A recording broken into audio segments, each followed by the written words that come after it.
आज हम पढ़ने जा रहे हैं पार्ट 10 नए मेहमान। क्या है, नए मेहमानों के बारे में हम पढ़ेंगे। एक छोटी सी एकांकी है। इसमें क्या है कि जब नए मेहमान आ जाते हैं तो घर में क्या हो जाता है, असुविधा होती है, तो उसके बारे में ही हम उस पार्ट में आज पढ़ेंगे। इस एकांकी के रचयिता व दर्शनकर भट्ट हिंदी के सुप्रतिष्ठित एकांकीकार हैं। इस एकांकी में उन्होंने आधुनिक महानगरों के मध्य वर्ग के जीवन का सजीव चित्रण किया है। महानगरों में मेहमान के आने पर होने वाली असुविधा का रोचक और विनोदपूर्ण चित्रण इस एकांकी में हुआ है। ठीक है, तो पात्र परिचय देखते हैं। विश्वनाथ, गृहपति, बाबूलाल, अतिथि, आगंतुक, रेवती का भाई। स्थान भारत का कोई बड़ा नगर। नन्हेफल, अतिथि, प्रमोद, किरण, उदा विश्वनाथ के बच्चे। रेवती विश्वनाथ की पत्नी। समय गर्मी की रात के 8 बजे। ये इस पात्र के कुछ परिचय हैं। आइए देखते हैं। कुर्ता धोती पहने एक व्यक्ति प्रवेश करता है। पसीने से उसके कपड़े तर हैं। कुर्ता उतार कर वह खूंटी पर टांग देता है और हाथ के पंखे से बच्चे को हवा पर तनते। उसका नाम विश्वनाथ है। 45 वर्ष, कटा हुआ शरीर, गेहुआ रंग पर गंभीर था। तो यहाँ पर विश्वनाथ जी हैं जो क्या है, गर्मी के मौसम में आते हैं और अपने बच्चे को पंखे से हवा कर लग जाते हैं और वहाँ पर बैठ जाते हैं। विश्वनाथ और बड़ी गर्मी है, पंखा जोर जोर से करने लगता है। इन बंद मकानों में रहना कितना भयंकर है। मकान है कि भट्टी, तो क्या है, उनको बहुत ही गर्मी लग रही है और वो बता रहे हैं कि ये जो बंद मकान है इनमें बहुत ही गर्मी लगती है। ऐसा लगता है कि मकान नहीं है, एकदम भट्टी है। दीप्ति कहती है, आंचल से मुंह का पसीना पहुंचते हुए पत्ता तक नहीं गिर रहा, सिर फटा जा रहा है। गर्मी इतनी हो रही है कि इनका सर तो था दर्द से फट रहा था। विश्वनाथ, एक गिलास पानी और पिला दो, ठंडा तो क्या होगा। यानी अब वो एक गिलास पानी मांगती है अपनी पत्नी से और कहते हैं अगर ठंडा होगा तो बहुत ही अच्छी बात है। रेवती, गर्म है, आंगन में घड़े में भी तो पानी ठंडा नहीं होता। हवा लगे तब तो ठंडा हो, पानी कब तक इससे खाने पे सड़ना पड़ेगा। उसने कहा तो पानी तो गर्म है, आंगन में घड़े में भी पानी ठंडा नहीं होता क्योंकि हवा ही नहीं चलती। अगर हवा चलेगी तभी तो पानी ठंडा होगा और जब हवा नहीं चलेगी तो पानी कैसे ठंडा होगा। और जाने कब तक इस जेल खाने में हमें सड़ना पड़ेगा।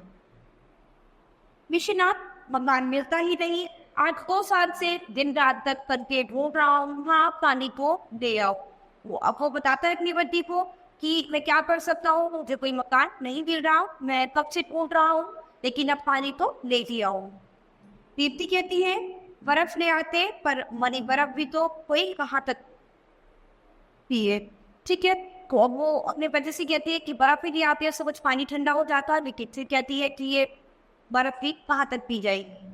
विश्वनाथ कहते हैं, एक ही पड़ोसी है निर्दयी, खाली छत पड़ी रहने पर भी बच्चों के लिए खाट नहीं बिछाने देती। मैं कभी कभी सोचता हूँ यदि कोई अतिथि आ जाए तो क्या होगा। तो अभी क्या है कि वो अपने पड़ोसियों को भी निर्दयी बताते हैं कि उनमें दया नहीं है, कि इनकी छत खाली पड़ी हुई है, लेकिन तब भी बच्चों के लिए एक तो खाट नहीं बिछाने देते कि बच्चे वहाँ पर आराम कर सके। और कभी कभी वो सोचते हैं कि अगर कोई अतिथि आ गया तो क्या होगा। दीप्ति कहती है, ईश्वर करे इन दिनों कोई मेहमान ना आए, मैं तो वैसे ही करने के मारे मर रही हूँ। पिछले 15 दिन से दर्द के मारे सर फट रहा है, मैं ही जानती हूँ जैसे रोटी बनाती हूँ।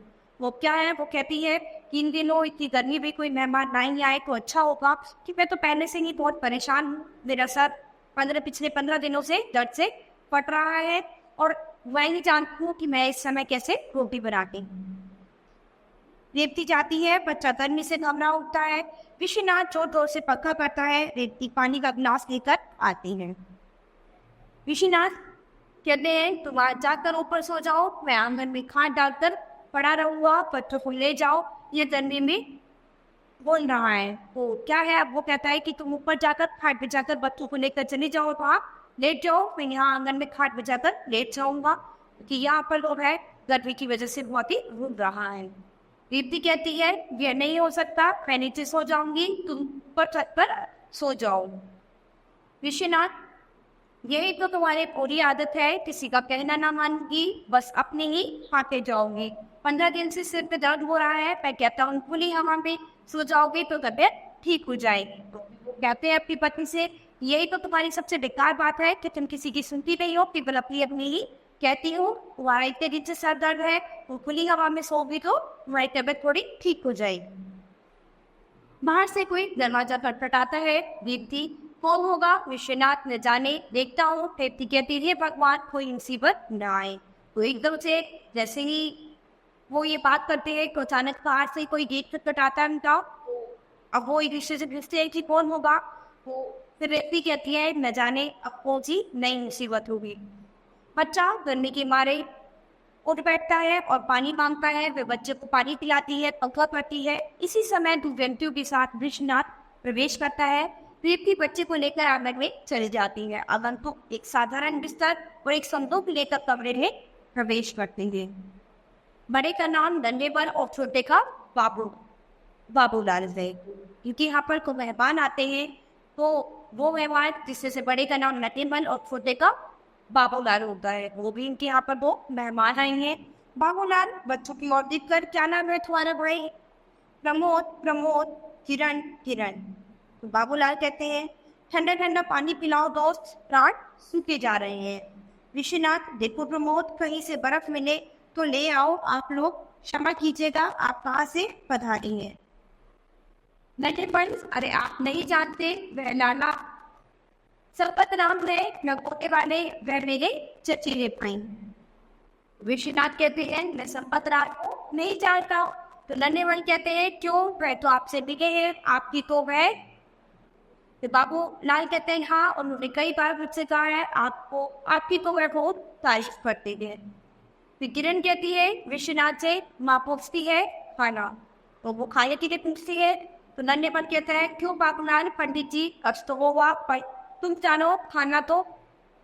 फिर बाबूलाल कहते हैं, बस एक साग और पूरी। तो हमें क्या है, बस थोड़ी सी सब्जी और पूरी चाहिए।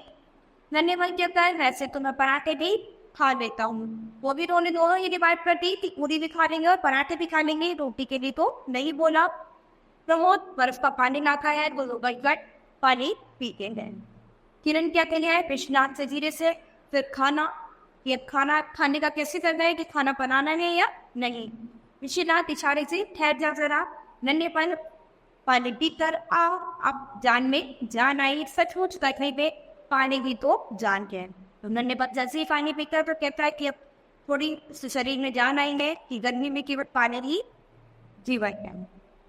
विश्वनाथ, क्षमा कीजिए, मैंने आपकी दोनों, अरे पंडित जी आप कैसी बातें करते हैं, हम तो आपके पास है। विश्वनाथ, आप कहाँ से आए हैं? नन्हेपन, बिजनौर से। विश्वनाथ आश्चर्य से, बिजनौर से? बिजनौर में तो मैं गया हूँ कि तो। नन्हेपन, मैं जरा नहाना चाहता हूँ। बाबूलाल, मैं भी स्नान कर हुआ हूँ। विश्वनाथ कहते हैं, पानी तो नल में शायद नहीं हो, फिर भी देख लो। प्रमोद, एक नीचे नल पर ले जाओ। क्या था?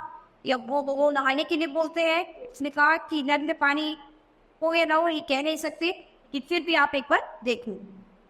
बाबूलाल कहते हैं, तब तक खाना भी तैयार हो जाएगा। तो क्या है, वो मेहमान अपने आप ही बोलने लग जाते हैं, ये अपने हम नहा लेते हैं, तब तक क्या है, खाना भी तैयार हो जाएगा। दोनों बाहर निकल आते हैं। रेवती का प्रवेश। अब रेवती आती है। रेवती, ये लोग कौन है? जान पहचान के तुम्हारे लोग नहीं पड़ते। विश्वनाथ, न जाने कौन है। रेवती कहती, पूछ लो ना। विश्वनाथ कहते, क्या पूछूं? 2-3 बार पूछो, फिर ठीक उत्तर ही नहीं देते। कौन है, कहाँ से आए हैं, बस क्या है, मेहमान बन गए हैं इधर में आपने, है ना? रेवती कहती है, मेरा तो दर्द के मारे सिर फटा जा रहा है, क्या खाना बनाना पड़ेगा? वो खाना खाने के लिए पूछती है कि भाई मेरा वो दर्द सर जो है वो दर्द के मारे बहुत ही फट रहा है, वो खाना भी बनाना पड़ेगा क्या? विश्वनाथ, खाना तो बनाना ही पड़ेगा, कोई भी हो, जब आए हैं तो खाना जरूर खाएंगे, थोड़ा सा बना दें। रेवती तो नक्कर, अब वो गुस्सा हो जाती है। नक्कर बोलती है, खाना तो खिलाना ही होगा, वो भला इस तरह कैसे काम चलेगा? दर्द के मारे सिर्फ फटा जा रहा है, फिर खाना बनाना इनके लिए, और इस समय आखिर ये आए कहाँ से है? क्या है कि वो थोड़ा परेशान हो जाती है। कहती है कि मेरा सर पहले ही दर्द से फटा जा रहा है और अब इस समय इनके लिए खाना बनाना, और ये कहाँ से आए हैं, कौन है, ये भी नहीं पता। विश्वनाथ कहते हैं बिजनौर से आए हैं। रेवती की अभी आश्चर्य से, बिजनौर? क्या बिजनौर में तुम्हारी जान पहचान है? विश्वनाथ कहते हैं पंक्ति हुए 1/5 से रिजॉल्व जाएगा, पर मैं मुझे अब तो 20 साल हो गए हैं, अभी तक कोई वहां से मेरा लेना देना नहीं है। व्यक्ति कहती है सोच रहा हूँ शायद वहां कोई भी को सीधे ने भेजा हो। विश्वनाथ कहता है ध्यान तो नहीं आता, फिर भी शायद कोई मुझे जानता हो, सीधे भेजा हो। किसी संपत राम का नाम बता रहे थे, मैं जानता भी नहीं कि कौन संपत राम थे।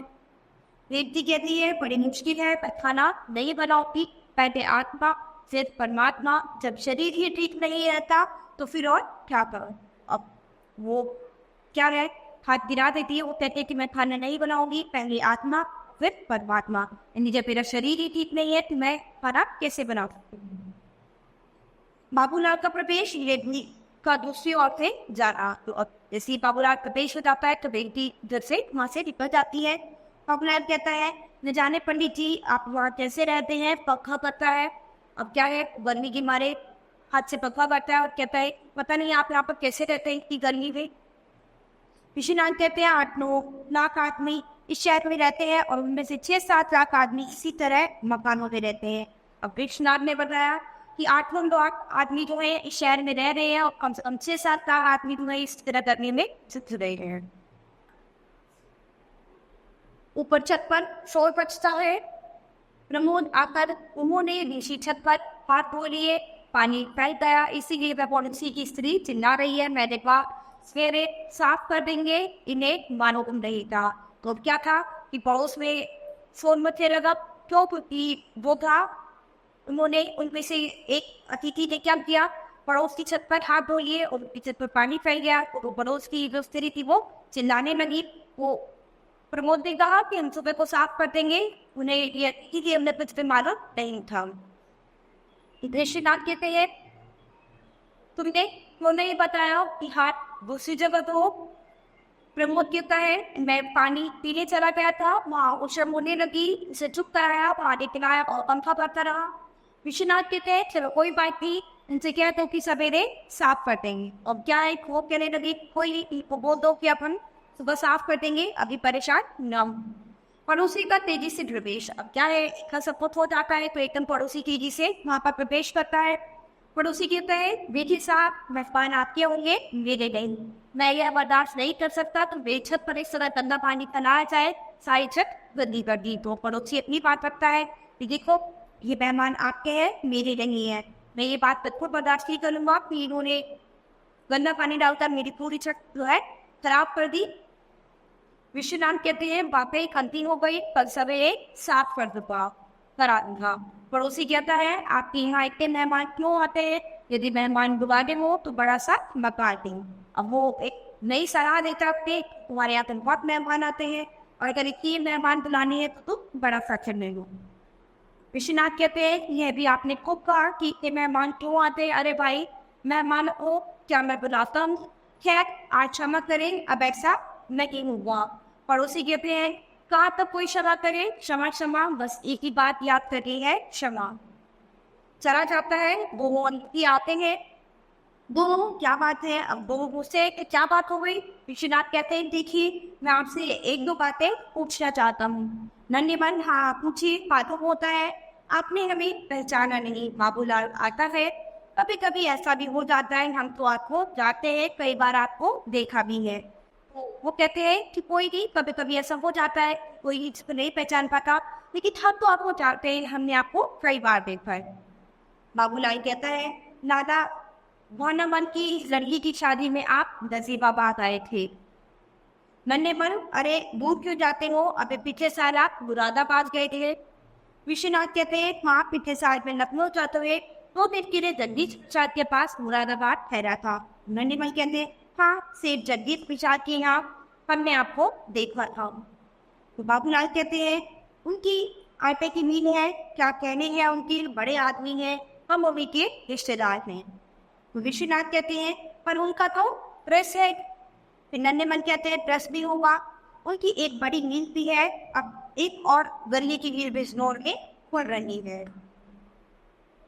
फिर विश्वनाथ कहते हैं तो आप कोई चिट्ठी विट्ठी लाए हैं। दोस्तों कहते हैं सब सब सब तब तो कहाँ पर वो बोले कहाँ पर कहते हैं चिट्ठी पिट्ठी तो नहीं लाए हैं। नन्हे मन संपतनाथ ने कहा था कि स्टेशन से उत्तर तक सीधे रेलवे रोड चले जाना, वहां कृष्ण शरीर में वह रहते हुए। विश्वनाथ ने कहा पर कृष्ण कले को यहाँ चैन है, कौन सी में बताया था। नन्हे मन ने कहा चैन है, बहुत बड़ा शहर है साहब, हमको यह मालूम नहीं, शायद बताया हो, याद नहीं रहा। उन्होंने कहा कि भाई अब ठीक है कि हमें इतना याद नहीं है, बहुत बड़ा शहर है, हमें याद नहीं है कि उन्होंने कौन सी गली बताई। विश्वनाथ खींच कर जिसने आपको जानना है उसका नाम तो बताया होगा। फिर बाबूलाल कहते हैं क्या नाम था चाचा। फिर नन्हे मन कहते हैं नाम तो शायद नहीं आता, जरा ठहरिए सोच। तो अब उन्हें ये भी याद नहीं था कि उन्हें किसके घर जाना है, तो अभी वो उसको भी कहने लगे कि वो ऐसी याद नहीं है, जरा सोच लेता हूँ। बाबूलाल कहते हैं अरे चाचा कविराज या कभी बताया था, उन्हीं ने बताया था। नन्हे भाई हाँ साहब कविराज बताया था, आप तो बेकार शक में पड़े हैं, हम कोई चोट फोड़ेंगे। अब वो बहुत ही क्या कहते हैं कि आप इतनी शक में क्यों पड़ रहे हैं, हम कोई चोट वगैरह थोड़ी है। विश्वनाथ कहते हैं लेकिन मैं कविराज को नहीं हूँ। फिर दोनों चिल्लाकर कि कभी ही बताया होगा साहब। नन्हे मन हमें याद नहीं रहा, हमें तो वो बता दिया था, उसी के सहारे हम आ गए। पीछे आवाज लगाई और आप मिल गए, वन चढ़ आए। फिर विश्वनाथ कहते हैं जिनके यहाँ आपको जाना था वह क्या काम करते हैं। नन्हे मन काम क्या काम बताया था बाबू। वो एक दूसरे से कोई भी अगर कोई प्रश्न पूछता था तो वो एक दूसरे को पढ़ाते थे कि तुम बताओ, वो में से किसी को कुछ नहीं पता था। बाबूलाल कहते हैं मेरे सामने तो कोई बात नहीं हुई, मैं तो सामान लेने चला गया था, शायद वैद्य है। नन्हे मन हाँ याद आया, बताया था वैद्य है। विश्वनाथ कहते हैं पर मैं तो वैद्य नहीं हूँ। प्रमोद कहता है पिछली गली में एक कविराज वैद्य रहते हैं। विश्वनाथ कहते हैं हाँ ठीक, कहीं आप कविराज रामलाल वैद्य जी यहाँ को नहीं आए हैं। दोनों उठकर अरे हाँ वही तो कविराज रामलाल। विश्वनाथ कहते हैं शायद है उधर की है भी। नन्हे मन ठीक है साहब ठीक है वही है, मैं भी सोच रहा था कि आप मैं तो संपतन आपको जानते हैं और मैं जगदीश प्रसाद को प्रमोद से कहा है कविराज पर। तो अब क्या है कि वो कहते हैं दोनों कि हाँ ठीक है, मैं समझ गया कि आप ना तो संपतराम को जानते हो मैं इतने जानते हैं, तो ठीक है तो मैं उनका भी रास्ता तक बताबो कहानी। विश्वनाथ जाओ इन्हें टीका पकाए बता दो। दोनों चलो जल्दी चलो भैया, अच्छा साहब राम राम। विश्वनाथ कहते हैं राम राम। इस तरह से क्या था कि अनचाहे मेहमान जो थे उनके घर में इंसान पता ही नहीं था वो कितनी घर जा रहा है कहाँ जा रहा है, वो अचानक से ऐसे किसी के भीतर में आता है और वो परेशान हो गई। तो इस तरह से कभी कभी क्या होता है कि हमें नहीं पता होता हमें कहाँ जाना है किसके यहाँ जाना है, हमें ये चीज निश्चित करनी चाहिए। किसी को भी कोई भी आपके घर में आए तो पहले से आपको पता करना चाहिए कौन है कहाँ से है और किसके घर आया, तभी आपको अपने घर में अंदर जाना चाहिए, वरना किसी को भी ऐसे अंदर नहीं आने देना चाहिए। तो बच्चों ये नाटक हमारे लिए खत्म होता है, आपको बाकी नई क्लास में मिलेंगे अपने नए पार्ट के साथ। धन्यवाद।